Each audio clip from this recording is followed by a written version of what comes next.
Todos los días, las 24 horas. 24 horas.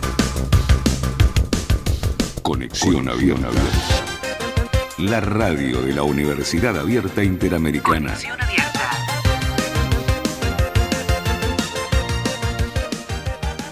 El movimiento peronista es de todos los que lo formamos y defendemos. Y allí radica el derecho que cada uno tiene de sentir y de pensar para el beneficio común, como lo establece el viejo apotegma peronista, que todos sean artífices del destino común, pero ninguno instrumento de la ambición de nadie.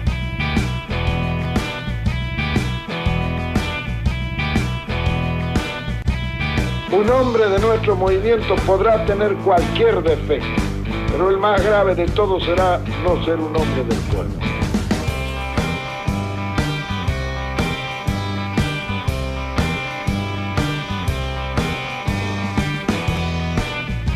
Los hombres que vengan al peronismo deben hacerlo con la voluntad decidida de poner todos los días algo de su parte para ennoblecerlo y dignificarlo. Muy bien. Estamos empezando la hora de Moreno, Vitia. Llegó la hora de Moreno finalmente. Acá estamos, todos Ellos- contentos y entusiasmados. Ellos hablaron durante 10 años. Ahora vamos a empezar a hablar de a poquito nosotros. Y hoy vamos a empezar con uno de los temas sustantivos de nuestra gestión, como fue el informe Papel Prensa La Verdad. Y para ese informe nadie mejor que los actores. Gracias, Lidia. Gracias, amiga. Gracias, compañero. Gracias por invitarme. Gracias, Yanover. Ustedes sí que son la historia de Papel Prensa. Me conmueve y conmueven a esta radio y a esta universidad que ustedes estén, como se conmovió el directorio de Papel Prensa en aquella asamblea cuando les pedimos que contaran la verdad. Y se conmovieron. Y volvieron a entrar a Papel Prensa después de muchísimos años. Efectivamente. Y esto es lo que vamos a empezar a contar. Y gracias, Cascale, porque coordinaste el equipo que hizo el informe Papel Prensa La Verdad. Y este programa, lo que vamos a empezar a transmitir es cómo fundamentalmente un grupo empresario se articuló para en la sala de tortura quedarse con una empresa. Y esta es la parte no contada, porque está claro que los militares en general, la mayoría de ellos y los responsables de esto hasta murieron en prisión, pero la parte civil de esta dictadura cívico-militar todavía están gozando de los privilegios de haberse apropiado de varias empresas, y esta es la emblemática.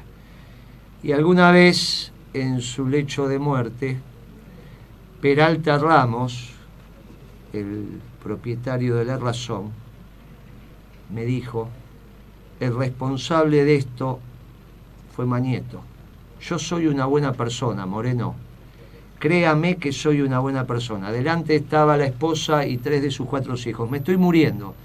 Y no quiero que ahora que me estoy muriendo, mis hijos se queden con un mal recuerdo de su padre. Así que yo le digo que yo fui una buena persona, que el responsable fue Mañeto. Éramos 5. Vos estabas, Cascales, también Sí, esa sí, vez. efectivamente. Vos estabas. Así que sobre eso vamos a contar. Ellos hablaron y hablaron. Ahora empezamos desde el lado nuestro a contar lo que para nosotros es la verdad histórica de los distintos hechos que tuvimos en esta década ganada. Para mí el más relevante, y por eso quería empezar, que me ha conmocionado desde que entraron los expedientes de la CONADEPA, que nos enteramos que existía la CONADEPA todavía en nuestra gestión, Todavía tengo la cara de sorpresa de la presidenta cuando le dije, ¿sabe que todavía esa comisión está vigente y está en el Ministerio de Economía? Me dijo, en mi gobierno está la CONAREPA. Bueno, así fue, porque ciertamente el gobierno se topó con nosotros. Habíamos sacado, cuando llegamos, un 22%. Como decía siempre Kirchner, teníamos más desocupados que votos. Y desde ahí empezamos a remontar. Pero quise empezar este ciclo con esta historia, que es la historia de Papel Prensa, la verdad.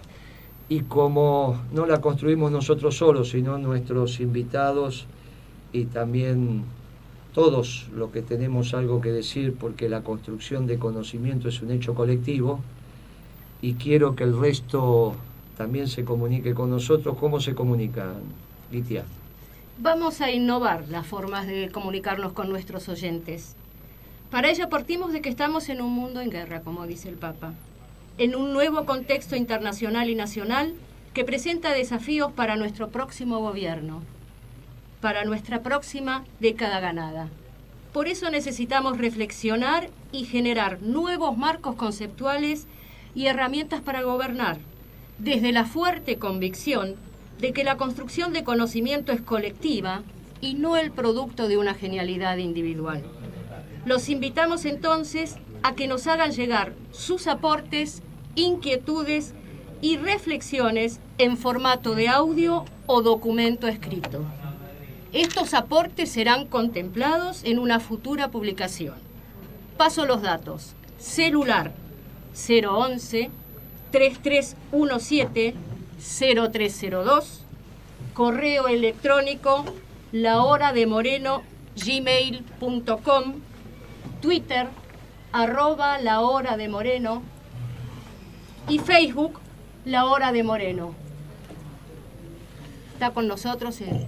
Es el hermano de Lidia, es el Papaleo, que era famoso compañero del movimiento. Papaleo. Cuando uno dice Papaleo, es el Papaleo. Este es el Papaleo. Y como tiene mucho para contar también sobre Papel Prensa, es el que nos faltaba de nuestros invitados. La mesa está completa. La mesa está completa e iniciamos ahora sí el informe Papel Prensa, la verdad.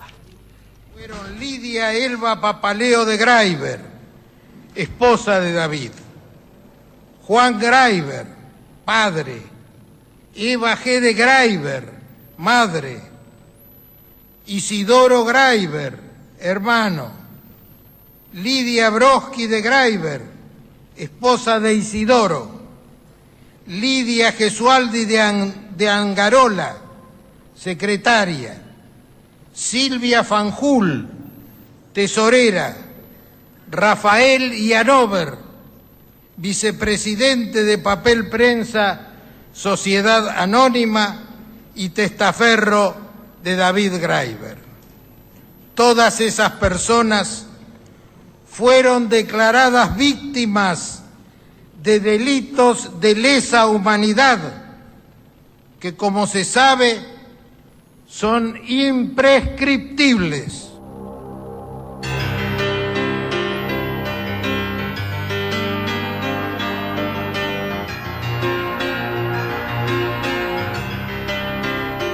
Ese era González Arzac.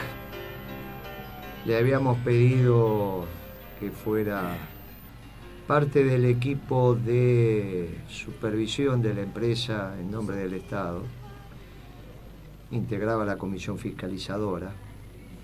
Un viejo abogado constitucionalista que dio la causa, ya se nos fue. Y también él lo reconoció que fue uno de sus aportes más importantes. También fue uno de los redactores de la ley de abastecimiento de allá de la década del 70, y que después supimos utilizar, pero eso lo dejamos para otro programa. Él y su hermano, grandes profesionales de nuestra causa, y él especialmente trabajó en esto.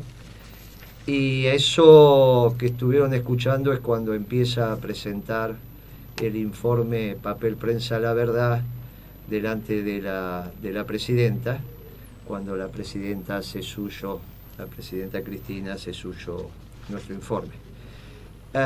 Y explicaba con precisión cómo se iniciaba este proceso. Acá tenemos a Marta Cascales, que fue la coordinadora de ese equipo, y que nos podés contar, Marta, cómo construiste ese informe.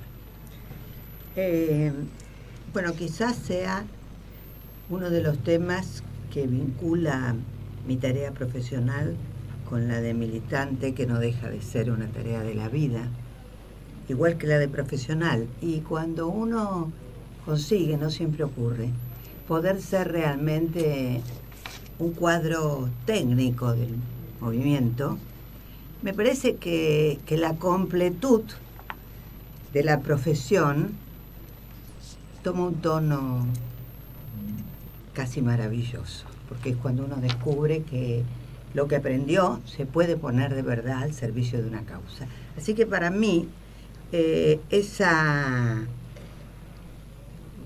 idea primigenia de Moreno diciendo: yo estoy seguro que Mañeto dejó huellas de esto en la tarea que hizo para apropiarse de la empresa, que él condujo, aunque junto con el diario Clarín se apropiaron La Razón y La Nación. Pero efectivamente la conducción de esto y la idea y cómo llevarla adelante con esa crueldad fue de Mañeto. Y fue sorprendente que esa primera idea de Moreno, que había quedado las huellas marcadas y que no sabíamos por dónde empezarla, nos condujera a esto de descubrir la documentación de la CONAREPA. Yo no voy a olvidar el momento en que conseguimos, porque todavía había antiguo personal de la CONAREPA a cargo de la custodia del expediente que se hizo como consecuencia de pretender convertir en legítima y legal tanto la prisión de todos los que tuvieron que ver con el grupo Graiber, cuanto la posterior apropiación, no solo de papel prensa, nos referimos a la de papel prensa, porque es la más importante, no en dinero quizás, no lo sé la verdad, pero sí en lo que obtuvieron con esta apropiación. Pero apropiaron todos los bienes del grupo Graiber, todos los bienes del grupo Graiber.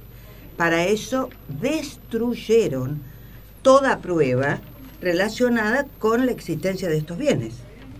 Pero lo que es peor, destruyeron la vida de algunos.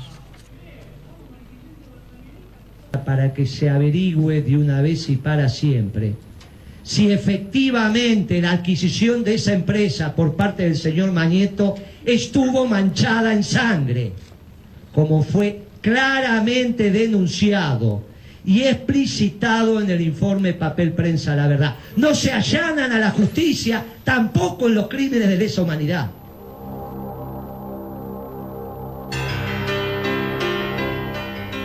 Así fue que nos dio mucho trabajo y Moreno trabajó ardorosamente, yo diría, para conseguir que la CONAREPA soltara los expedientes que tenía y que hoy, por decisión de la señora presidenta posteriori, se entregaron en el archivo que funcionaba en el ESMA, que funciona, todo el material que tenía la CONAREPA fue entregado a ese organismo. Aclaro para nuestros oyentes qué era la CONAREPA.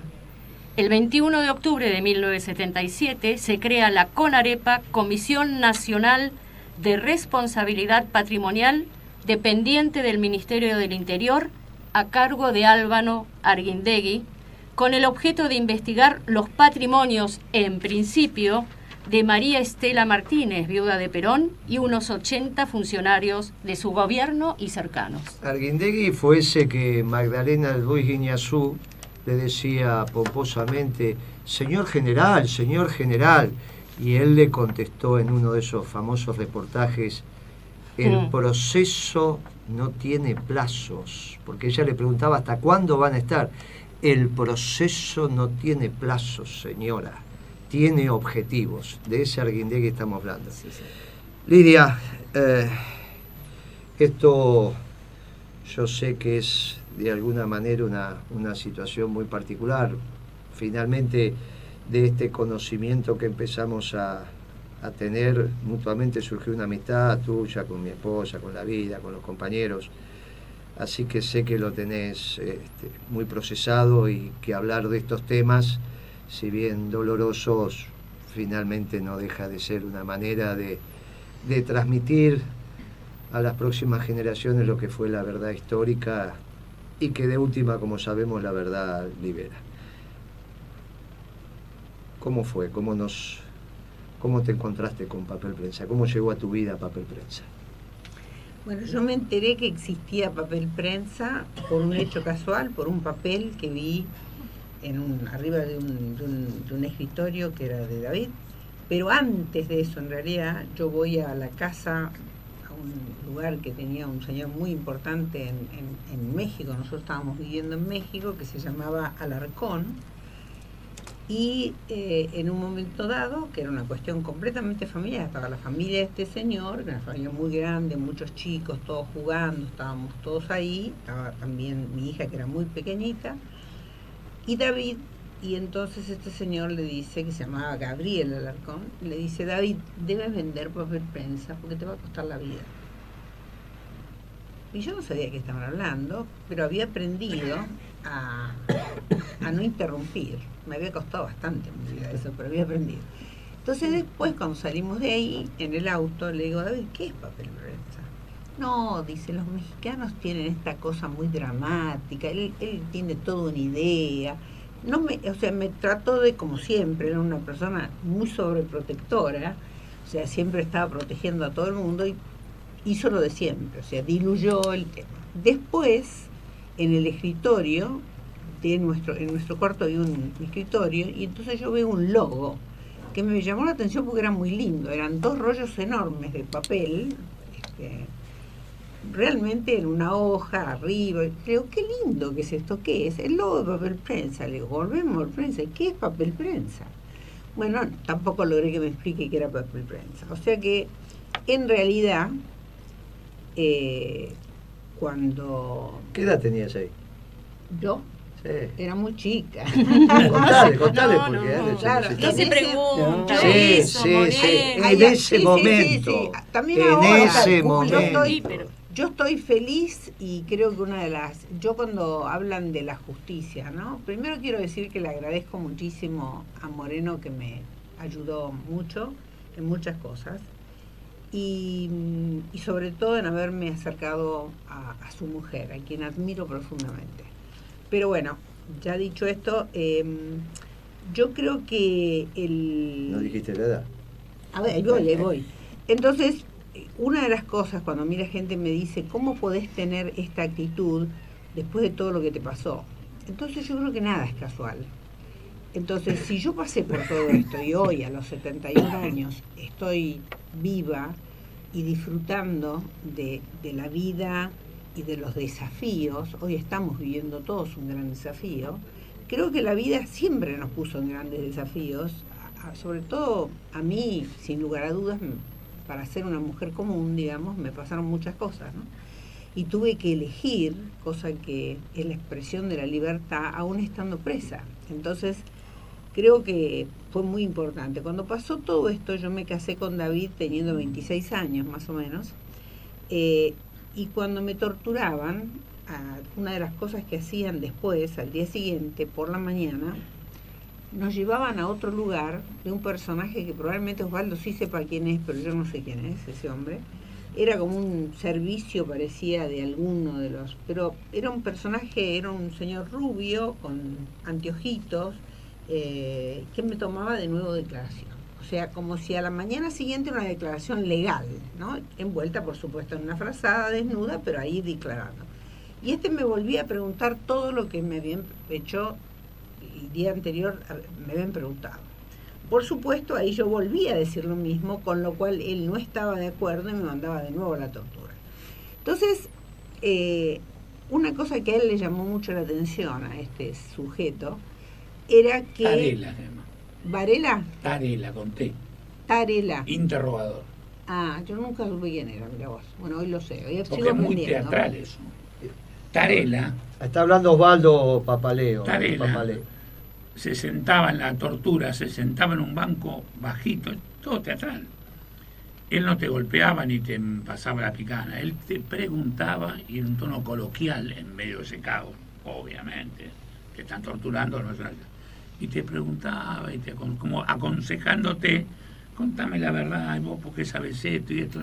El interrogador era un personaje que no se mezclaba en la tortura, en la electricidad, en la batería, llama a fulano, porque llamaban por teléfono a gente, aparecía acá, digamos, y este tipo tal era que fue juzgado, creo que murió afortunadamente, pero creo que fue juzgado y fue condenado, era el interrogador policial, un miembro de la policía de la provincia de Buenos Aires.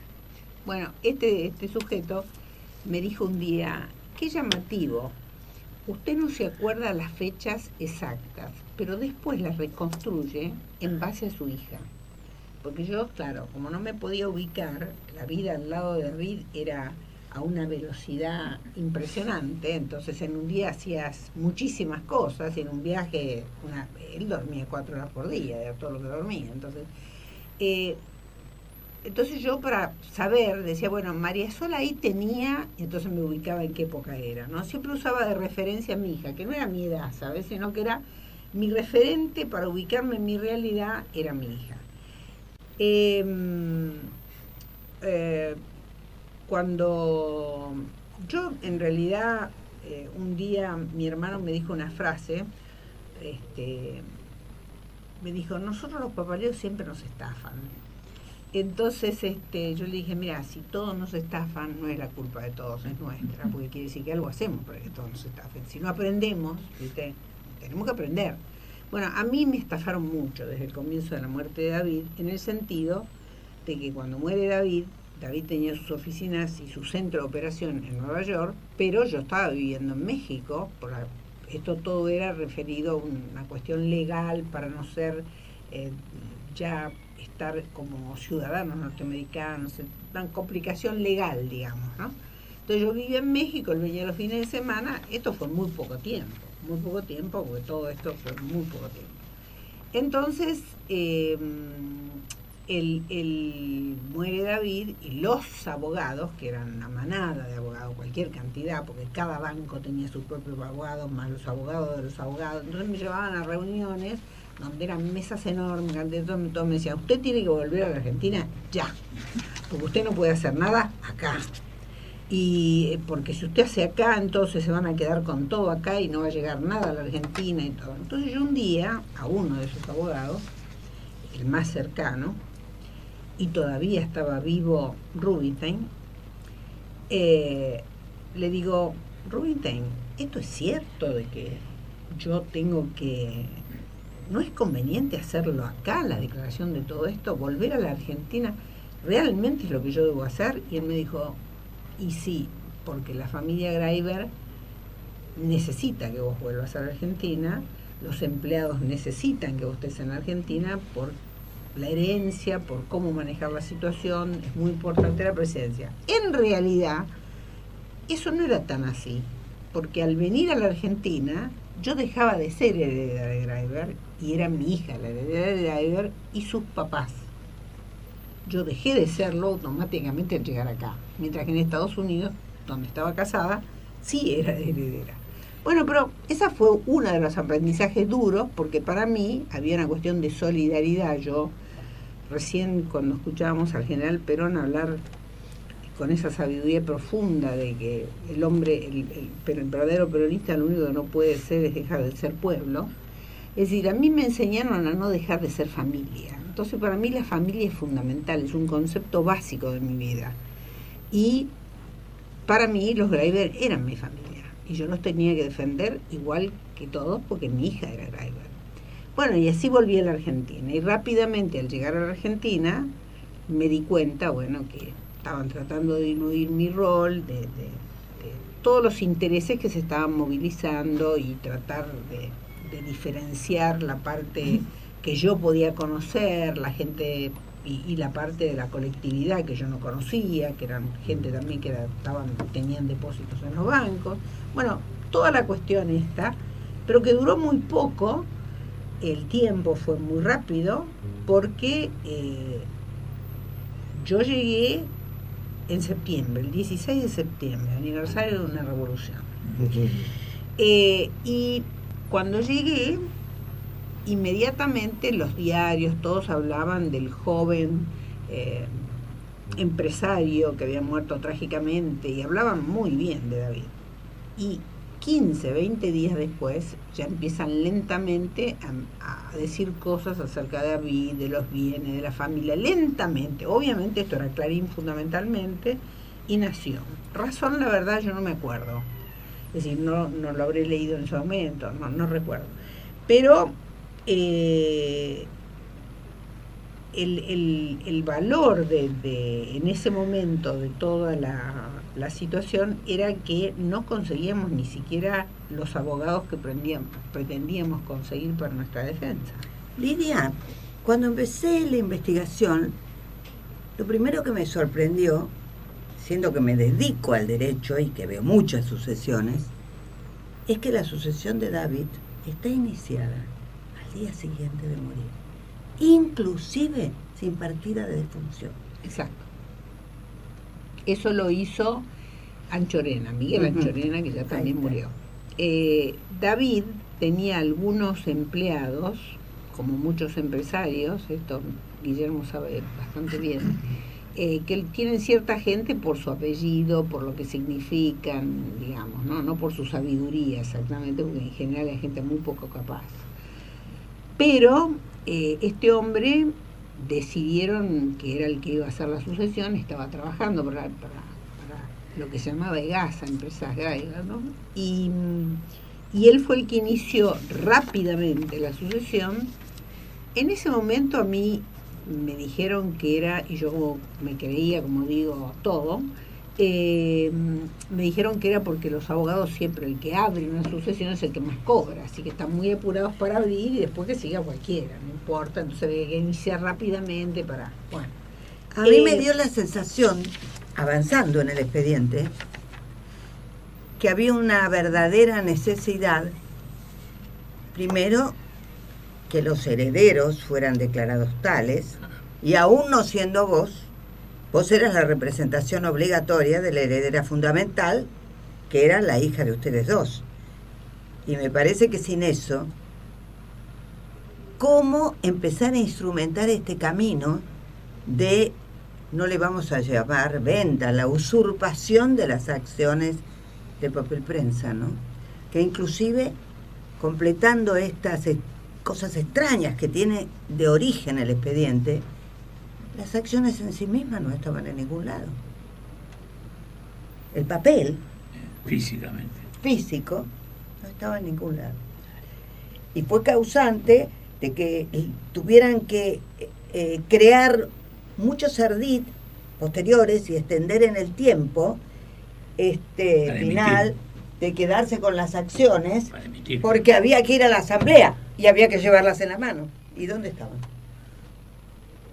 Contanos, Lidia, antes, después le vamos a pedir a Rafael que nos diga cómo irrumpió también en Papel Prensa, pero contanos cómo se fue desencadenando el proceso desde tu llegada, la constitución a través de los medios de ese clima de terrorismo que permitía que de alguna manera empezaran a visualizar a los negocios de David en un marco distinto, y desde ahí el desenlace.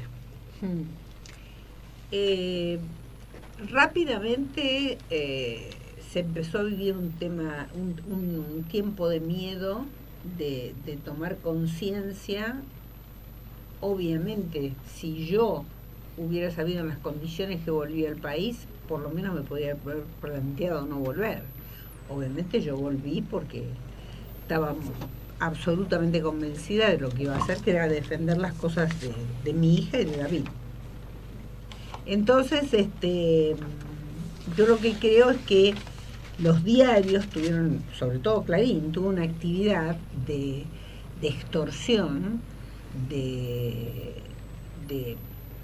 una extorsión diaria. Es decir, los diarios todos los días empezaron con esto. Los diarios, digo yo, pero en realidad el diario para mí era Clarín. Nación, por supuesto que lo hacía también, pero no era, digamos, la dimensión ni el lenguaje, ese aparente lenguaje de pueblo, del lenguaje de pueblo que tiene Clarín, que no es real, pero bueno. Entonces, yo me fui dando cuenta, y además el clima que se iba viviendo en la oficina, es decir, yo iba todos los días a la oficina y cada día estábamos en un clima de mucha más presión, de aparición de gente, de aparición de personas que te decían cosas, no a mí directamente, porque a mí no me ponían en reuniones sola, sino que estaban otras personas que formaban parte. Yo siempre quiero, aunque es una cosa muy adelantada, digamos, que en el tiempo se nota después, yo siempre quiero recobrar, que no se ha recobrado nunca, me parece a mí, quizás soy injusta en decir esto, pero había una persona que era la segunda de David, que era Rubinstein. Rubinstein era muy poco querido, acá mi compañero lo sabe, porque era muy antipático. Era una persona muy seca, muy antipática, no era entrador, no era simpático, todo lo contrario a David, digamos, ¿no? Eran el bueno y el malo. Pero, digamos, Rubinstein, que era un hombre inteligentísimo, preparadísimo, que estuvo al lado de David los últimos años, absolutamente. David le mandaba todas las semanas, en aquella época, un cassette donde le decía todas las cosas que opinaba. Cassette, cuento que tengo uno, gracias a Dios, nada más, que conseguí de casualidad un poquitito, donde David habla de la situación del mundo. Y yo, ese cassette se lo hice escuchar un día a un estudiante de economía y a mi hija, que ya era grande, y cuando lo escucharon le dije, ¿quién es el que habla? Y me dijeron un economista argentino. Le dije, no, ese era tu padre. Ese mundo que él relató hoy, 30 años después, es eso lo que él decía. Entonces, Rubinstein, que era un hombre muy preparado y que discutían con David, eso sí, yo lo observé, lo pude vivir de cerca, porque Rubinstein paraba en mi casa. David también, como yo, éramos de una formación en donde la gente que trabajaba con él vivía en casa. Venían a las 2 de la mañana, a 3 muchachos de acá a pedir cosas y aquí se quedaban a vivir con nosotros. Entonces, con Rubinstein, que venía, se quedaba, volvía todo el tiempo, yo veía que era una persona fundamental. Esa persona fundamental la mataron al lado nuestro, sabiendo que torturarla. Primero le hicieron un atentado a fin del año 76, lo chocaron viniendo de Buenos Aires hacia La Plata en un coche, en un remis, lo chocaron por el medio, salió sorpresivo, un auto, bueno, sobrevivió, no se sabe cómo, estaba enyesado por todos lados, bueno, fue un accidente terrorífico, sobrevivió. Llegó a la tortura, llegó a la detención y ahí lo mataron.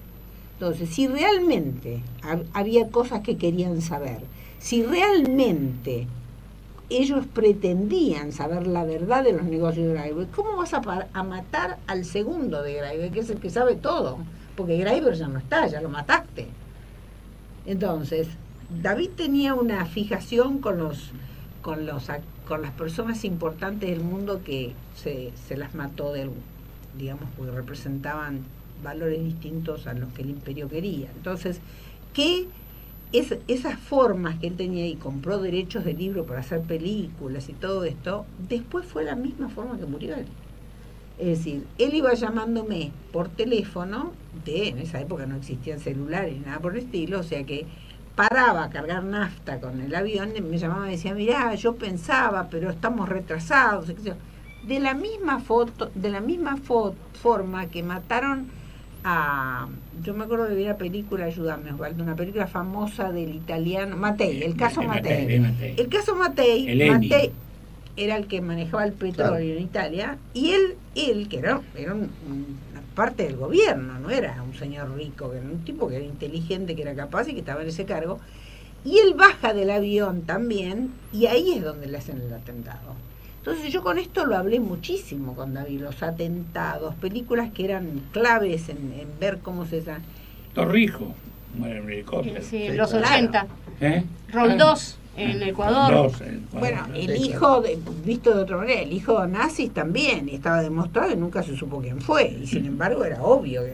Bueno, y entonces yo creo que lo de David fue planeado, te diría, por lo menos 1 año y medio antes, 2 años antes del momento que lo...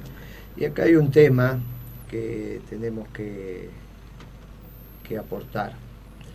En mi despacho, durante muchos años estaba el organigrama del grupo y cómo estaba conformado el grupo Clarín. Porque bueno, lo estudiábamos, lo mirábamos, lo analizábamos, hacía parte del objeto de análisis. Y lo relevante es que la apropiación de papel prensa es la que le permite al Grupo Clarín ser el Grupo Clarín. De ahí saca el excedente económico para empezar su expansión. Era clave por 2 aspectos: en lo económico financiero y a su vez en el dominio de la agenda pública. Cuando nosotros avanzamos en esta investigación, nos enteramos que ahí en Bartolomé Mitre, cuando el 722 era, ellos tenían algunos pisos, pero también habían alquilado el piso 7º, donde funcionaba como una agencia de inteligencia privada. Y esto era muy sencillo. Los diarios del interior que no aceptaban el ordenamiento de las noticias que planteaba Clarín, y el ordenamiento implicaba qué noticias iban en la tapa y qué noticias iban en la segunda página y así sucesivamente, no recibían las bobinas de papel. Al no recibir las bobinas de papel, no había ninguna posibilidad de imprimir el diario. No imprimía el diario, el propietario de ese diario estaba sometido a la aleatoriedad de pagarle o no pagarle a sus empleados. Es un método que Clarín utilizó incluso para después salir a vender publicidad. Siempre me acuerdo del dueño de un supermercado argentino, importante, todavía existente, que un día me dijo: mire, Moreno, un día decidí sacarle la publicidad a Clarín porque ya no hacía falta, no nos daba bien, no habían bajado las ventas. Y empecé a salir en primera plana de Clarín con que mi supermercado estaba sucio, con que mi supermercado no estaba en condiciones, que mi supermercado, hasta que la municipalidad un día vino y me clausuró una de mis bocas. Ahí me di cuenta que tenía que volver a poner publicidad y bueno, nunca más dejé de sacar publicidad en Clarín. Son extorsionadores. Pero esto me lo han contado los empresarios. Y esto es muy fácil. Lo que hay que hacer es que algún estudiante de periodismo chequee un supermercado de origen argentino, si una boca alguna vez fue clausurada, si la clausuraban de la municipalidad, cuáles eran las notas que sacaba Clarín. Y bueno, es lo que estamos contando. Esa práctica de apropiarse de papel prensa en la sala de tortura no la volvió a repetir, pero sí la capacidad que tuvo de, a partir de construir agenda, influir en la vida política argentina. Y este tema de ejercer un monopolio con los diarios del interior a través del papel, ellos lo tienen pensado desde que compran las acciones y logran, y está probado en las actas que acompañamos, que la Junta Militar, para dar el consentimiento y concurrir a esa asamblea, que era imprescindible porque no se podía aprobar la compra, si el Estado no concurría a la asamblea, tuviera que reformar el tema, porque el planteo del Grupo Clarín fue: no pueden tener acciones de papel prensa los diarios del interior. Sin embargo, la licitación desde siempre preveyó un tipo de acciones para los diarios del interior. El cerebro de todo esto fue Rogelio Frigerio, claro, que era más inteligente que todo lo de Clarín, que la Junta de Comandantes, que todos Frigerio es el eje de la idea de Papel Prensa. ¿Cómo era? Que era un tipo de una inteligencia superior. Superior, y además venía de una formación política rigurosa. Frigerio no era Mañeto, que venía de Chivilcoy a La Plata a ver si podían saltear algo en el camino, robar algo en el camino. Claro, eran contadores que se anotaban para que venga. Se anotaron en Clarín porque vieron una posibilidad, pero Frigerio el que imagina la apropiación de las acciones. No, eso me lo cuentan después, eso me lo cuentan. El que cuando la viuda de Noble le pide a Frigerio a alguien que lo asista, él tenía una agrupación de estudiantes en la Facultad de Economía de La Plata y le manda a los tres. Sí. Y son estos tres, uno de los cuales es Mañeto, el otro Aranda y el tercero, que integran el trípode que hasta hoy están en Clarín. ¿Cómo era el plan de negocio, Janover, cuando vos... ¿Cómo era el plan de negocios de Papel Prensa? ¿Cuál era el esquema económico-financiero que se planteaban cuando lo que quiero que me cuentes era cómo vos pensabas el negocio? ¿Cómo lo tenías armado? Bueno, cuando el negocio era legal, obviamente. Cuando lo pensaste para que tuviera un impacto en los medios de difusión argentinos, pero favorable, digamos, no lo después hizo Mañeto. En realidad esa pregunta me resulta muy difícil contestarla, porque prácticamente yo no intervine en lo que puede ser la comercialización, qué es lo que podía ocurrir, con qué objeto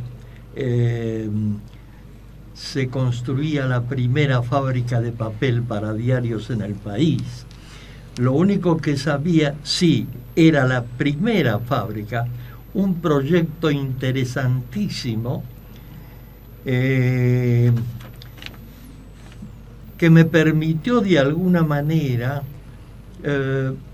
adherirme a la propuesta que me había hecho David Graeber para que integrara el directorio de Papel Prensa. En realidad, aquí el locutor dijo recientemente el testaferro de Graeber, pero en realidad la palabra testaferro ocurre, o el testaferro interviene sin permitir que el dueño real de la actividad o del bien de que se trate no se conoce. A tal extremo que hay mucha gente que tiene mucho dinero y tienen testaferros seguramente y no se conoce quiénes son los verdaderos dueños. A mí David, en la primera conversación que tuve con él, me dijo: necesito que figures vos por un breve lapso hasta que yo considere que una de mis empresas se transformaría en la titular real del paquete accionario que puede figurar a tu nombre. A mí, como el proyecto me apasionó realmente, porque era la primera vez que se iba a fabricar una empresa que iba a producir papel para diarios y que al mismo tiempo, dado el valor de importación que tenía el papel para diarios, el país importaba totalmente esa materia prima. El proyecto original estableció que había que producir 105.600 toneladas. Pero el papel para diarios, en esa época, la importación, el valor era de aproximadamente $600 la tonelada. Entonces, lo primero que pensé, en qué residía la gran importancia, es en que la empresa, en cuanto pudiera empezar a producir, lograría de alguna manera la sustitución de importaciones por un valor de $60 millones anuales. Por eso yo estaba en realidad trabajando en cereales y ganaba muy bien, de manera que no necesitaba la colaboración de ninguna o el ingreso de ninguna otra empresa, pero lo hice acepté apasionado por lo que significaba para el país la sustitución de importaciones del orden de los 60 millones de dólares anuales. Por eso consideré que valía la pena intervenir y por eso lo hice.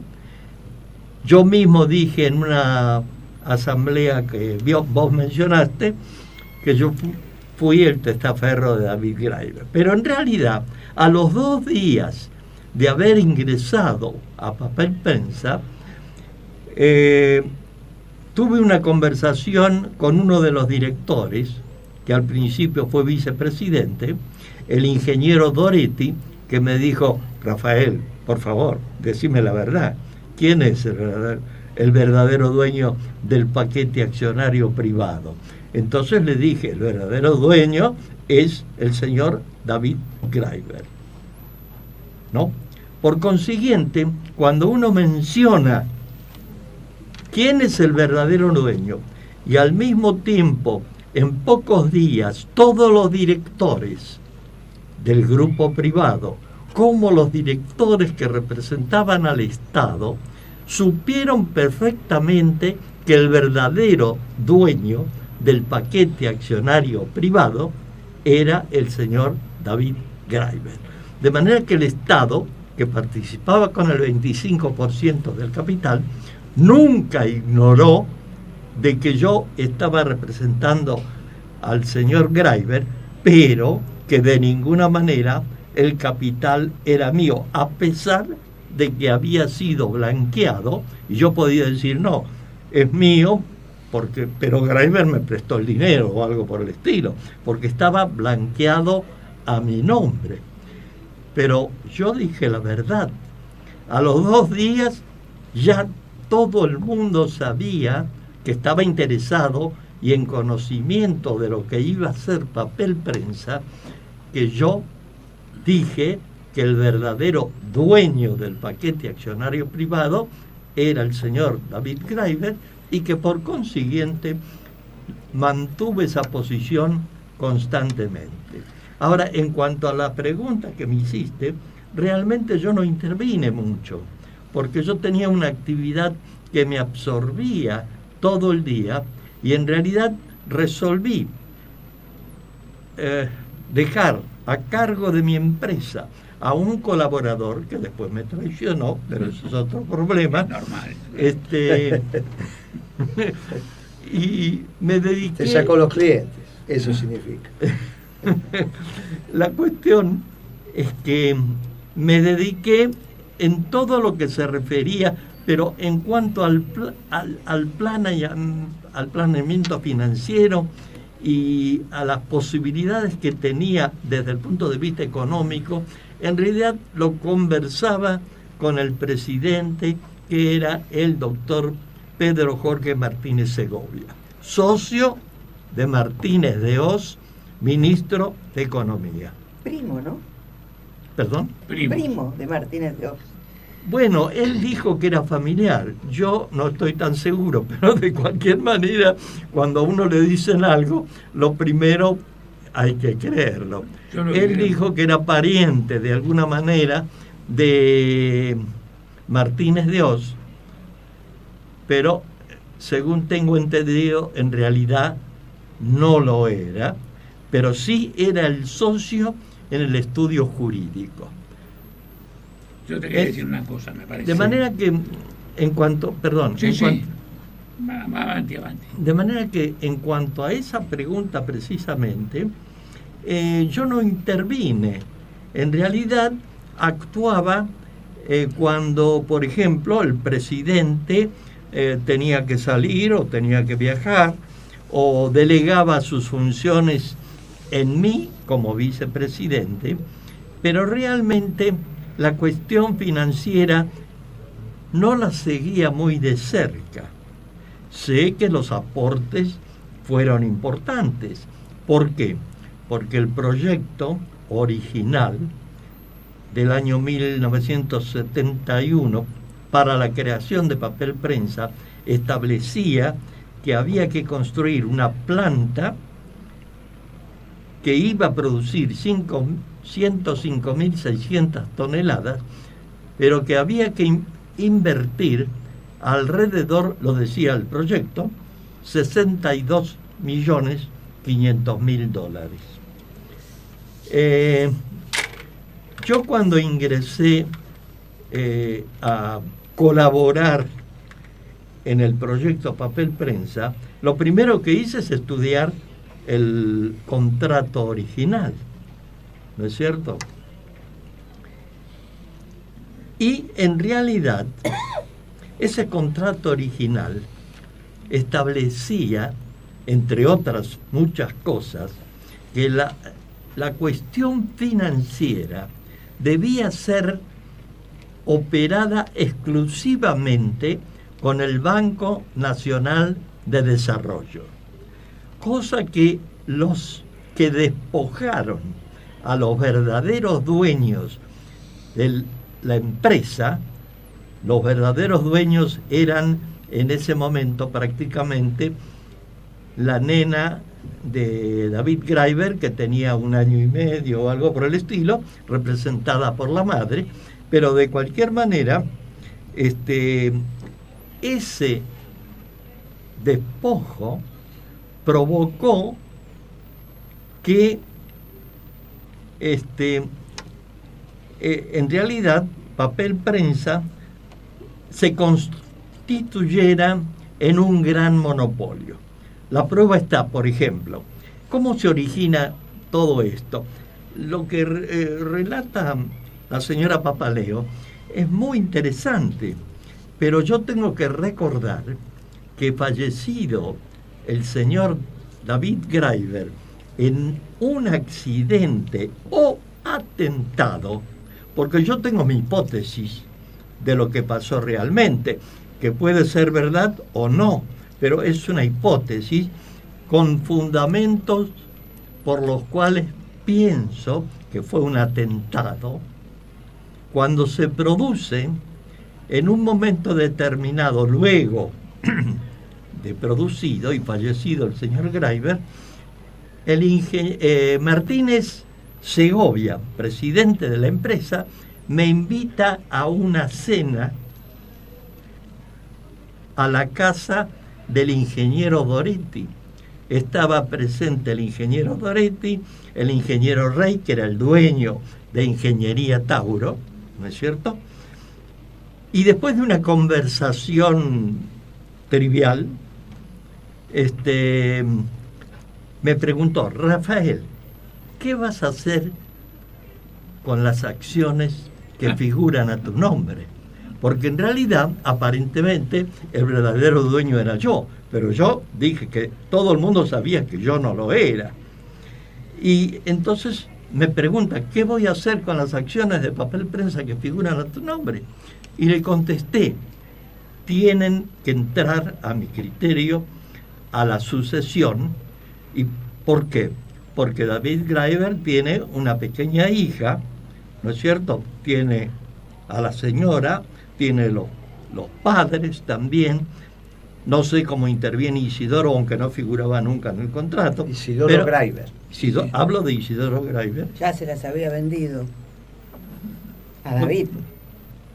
Claro, puede ser. Sí, yo no conocía ese detalle. En diciembre del 75 se las vendió. Sí. Entonces, yo le dije, esas acciones tienen que entrar a la sucesión que se va a tener que abrir por el fallecimiento del señor Graeber. Ahí digo que sellé mi destino. ¿Por qué? Porque estos señores, que yo llamo delincuentes, señor Magneto y señor Bartolomé Mitre y compañía, enseguida empezaron a aplicar el plan, un segundo plan. Por eso hablo de una conspiración, que un plan que a mi criterio, puedo estar equivocado o no, ya lo tenían preparado. ¿Por qué? Porque debían comprar las acciones antes de que dichas acciones entraran a la sucesión, porque iba a tener que intervenir un juez de menores, y un juez de menores nunca hubiera permitido que se pagara un precio vil. Y nunca lo permitió. Defendiendo, perdón. Nunca lo permitió. En el expediente Sí. no está autorizada la venta de las acciones. ¿No hay tal que, perdón, señora? No está autorizada la venta de las acciones. El juez de menores intervino bien. El juez de menores, que se llamaba Molteni, permitís? no aprobó la venta. No aprobó. Es decir, que esta gente aplicó un plan que tenía preparado para comprar indefectiblemente ese paquete accionario antes de que se abriera la sucesión. Pero ¿qué necesitaban para que comprarlo antes de que se iniciara la sucesión?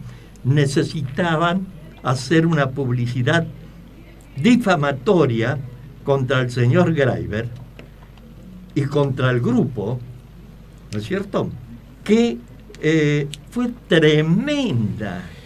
Llegó a tal extremo que parecía que el señor David Greiber era un delincuente, lo cual absolutamente no era cierto. Fue un plan preparado para engañar a la gente y para lograr apropiarse del paquete accionario a fin de manejar la información.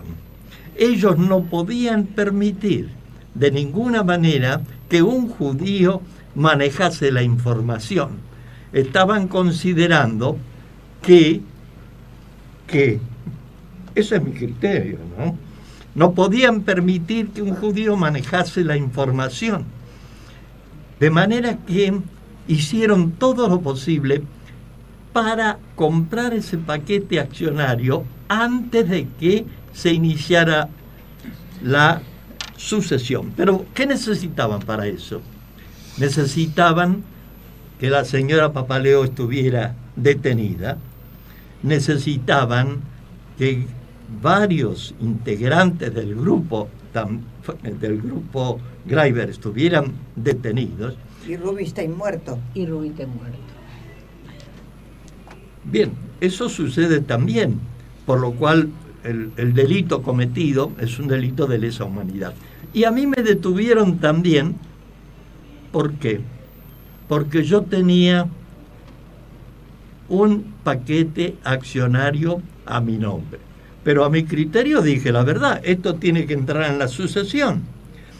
De manera que ellos hicieron todo lo posible por comprar ese paquete antes de que se iniciara la sucesión. Y entonces siguieron difamando con mentiras, creo yo, a tal extremo que cuando viene la democracia, el señor Alfonsín, uno de los funcionarios, el doctor Ricardo Molina, que era fiscal, creo. Fiscal administrativo. Investigaciones administrativas. Emitió un dictamen diciendo que nunca se pudo probar que el señor David Greiber manejó fondos de la subversión. Sería por eso que quizá Clarín hablaba bien de él. ¿Vos querías decir algo? No, Papel Prensa fue un proyecto político. Hay que ver a los actores, que nos estamos olvidando del principal, Helvar, David Greiber. Era un proyecto empresario político. Lo que motorizaban Papel Prensa, para estos que estaban enfrente, eran gente con fundamento, con participación en el gobierno popular y muy importantes intelectualmente. No eran unos descolgados de una mañana a comprar Papel Prensa a veces ya unos pesos. Yo creo que detrás de Papel Prensa, de un lado y del otro, de un proyecto político que se chocó, como se chocan todos los proyectos políticos. Por eso juega la muerte, el atentado, juega la extorsión, el lance que se tiran con él cuando se van a cenar a ver qué va a hacer porque yo también pensaba en un momento que todo era más fácil, a ver si este muchacho nos da las acciones. Sí. Y yo creo que ese proyecto político se concatena con la opinión, que era deficitaria desde el punto de vista económico, pero era un diario que tenía opinión y gravitación política. Y quiero decir con esto que analizar papel prensa en el aire, en abstracto, no es analizar la realidad, además por los actores. Estamos hablando de tipos empresarios, pero eminentemente políticos, como el caso de David Graeber, de Helvar y todos los que intervienen. Por eso del otro lado, ¿quién hay? Otro par, Rogelio Frigerio, otro político, en una lucha de esa. Obviamente que hace parte de la confrontación de aquellas décadas, lo tienen que asumir y tienen que asumir que cometieron delitos. Lo ideal sería que lo confesaran para terminar en paz. Como no lo van a confesar, ahí tiene que estar la justicia y ahí está la denuncia que oportunamente el gobierno de la presidenta Cristina elevó como causa del fondo, del trasfondo de crimen de lesa humanidad y que, bueno, avanzará con los tiempos que tiene que avanzar y que inexorablemente alguna vez llegaremos a confrontar en un juicio. Quiero sí decir que al otro día que nosotros presentamos el informe Papel Prensa La Verdad, sale una solicitada en los diarios firmada por Isidoro Graeber. Yo estuve reunido con Isidoro Graeber. Isidoro Graeber, creo habértelo comentado y te llamé oportunamente por ese tema. Él me pide hablar, me empieza a explicar que tiene algunos inconvenientes financieros. Fue una reunión de los dos solos. Le digo, no estamos en condiciones de resolver ese tema financiero. Me dice, bueno, yo necesitaba, me parecía oportuno que participara en el expediente con alguna declaración. Me dice, lo voy a pensar. Tenemos otra reunión. Me dice, mirá, yo tengo que resolver algunos temas familiares. No voy a participar en el expediente. Supongo que esos problemas familiares eran de algunos miles de dólares. Pero mirándome a los ojos, como hacemos los hombres cuando estamos solos, me dijo, voy a resolver mi tema, pero tampoco voy a hostigar la investigación. Y él firma una solicitada que sale al otro día del informe, pero yo digo hoy que esa solicitada no hostigó la investigación y cumplió. Yo le pedí que nunca negara que Rafael era el testaferro, porque si negaba que Rafael era testaferro, terminaba la vinculación con Isidoro y dejaba de ser crimen de lesa humanidad. No lo hizo. Nunca negó que vos fueras el testaferro, como figura en donde quedaba claro que no eras el dueño, porque si vos, Rafael, eras el dueño, terminaba la historia de... Muy bien. Pero no conforme con eso, había otro antecedente que podía frustrar la vinculación y por lo tanto, como dijo Berbisky, que no estuviera claramente demostrado el crimen de lesa humanidad que había cometido Mañeto, y era que ellos fueran compradores de buena fe. Y ahí aparecía otra figura, que es la figura de Fapel. Porque, en realidad, la investigación termina no con la compra de los 3 diarios de Papel Prensa, sino por una empresa vehículo que era la empresa Fapel. Y ellos, como había dicho el fiscal Modina, podían ser compradores de buena fe de Fapel. Esto es, Papel Prensa, las acciones que correspondían a Graeber. Primer punto, si vos no eras testaferro, Graeber quedaba fuera, el dueño eras vos. No había lesa humanidad, no había atentado, no había nada de lo que estabas hablando. A vos te habían torturado por otro tema, a vos te habían secuestrado por otro tema y a vos te habían torturado por otro tema.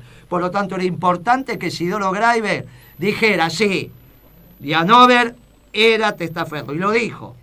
Segundo, si ellos aparecían como compradores de buena fe de otra empresa, que era Fapel, tampoco había crimen de lesa humanidad. Eso es lo que dijo el famoso fiscal Molina. El informe del famoso fiscal Molina, santafesino, que Clarín siempre hablaba bien de él, termina diciendo que son compradores de buena fe. ¿De quién? De FAPEL. ¿Qué hace Isidoro en la famosa solicitada?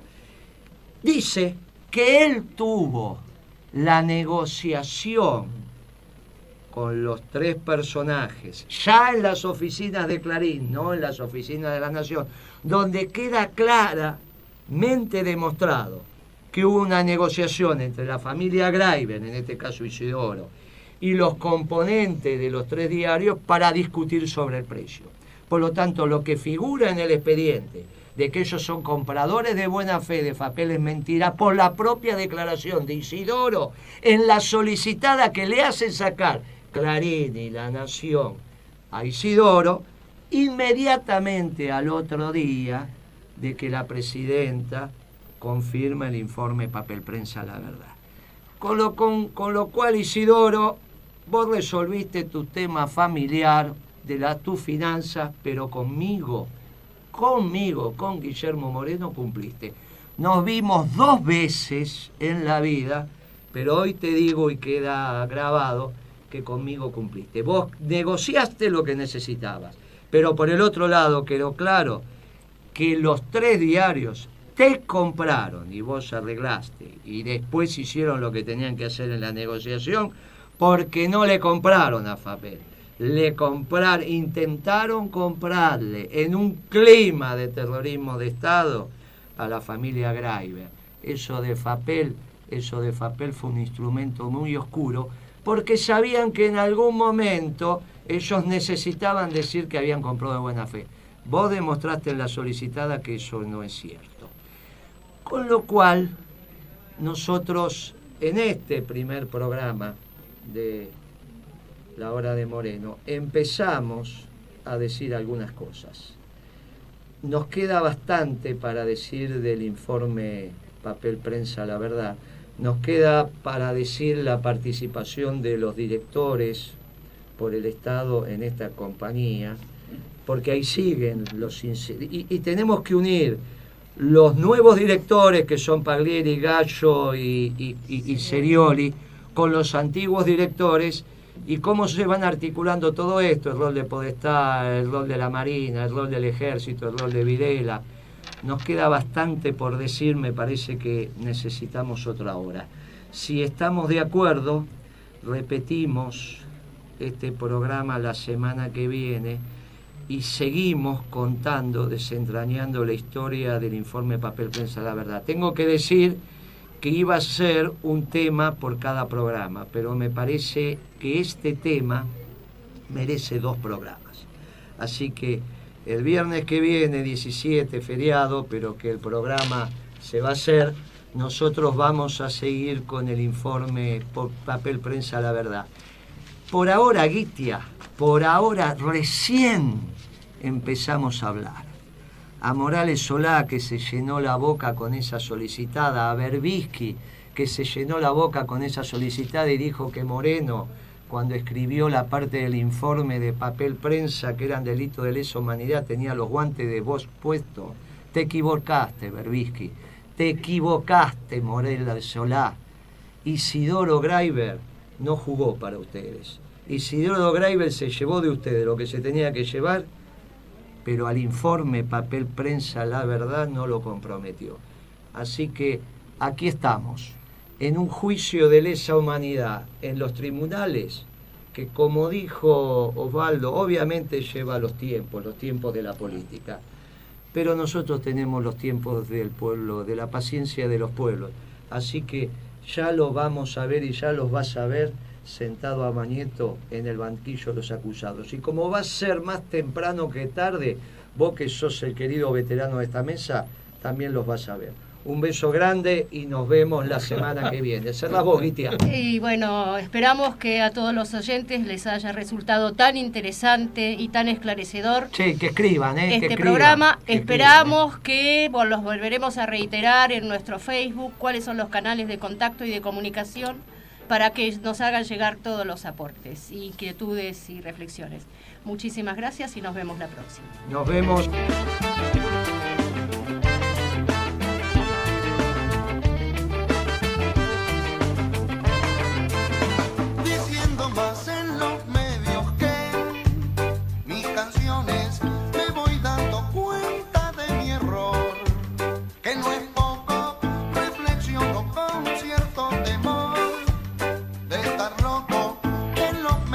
que se olvidaron de ser nobles boicoteando su apellido, desinforman al pueblo destruyendo.